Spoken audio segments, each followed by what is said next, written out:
To make this type of trending AI videos, you need ChatGPT and Pixoverse application. So first open ChatGPT and add your photo, then copy and paste this prompt from my description and paste in under your photo in ChatGPT. Now wait for a few minutes until it generates your photo.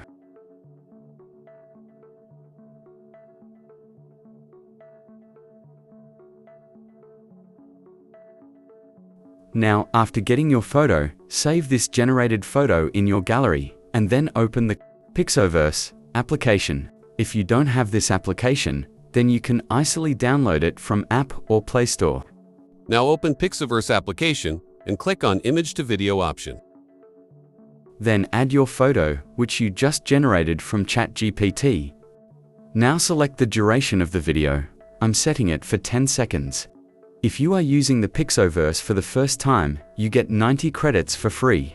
So you can do that, and if you have already used this application before and don't have free credits, then you can use other new email.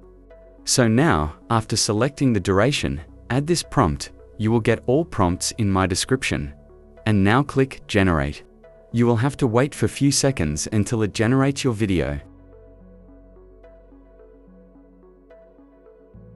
So after generation, your video will look something like this. Now, just save this video in your gallery, and you are now ready to share on your social media. Thanks for watching. If you liked the video, don't forget to subscribe and share with your friends.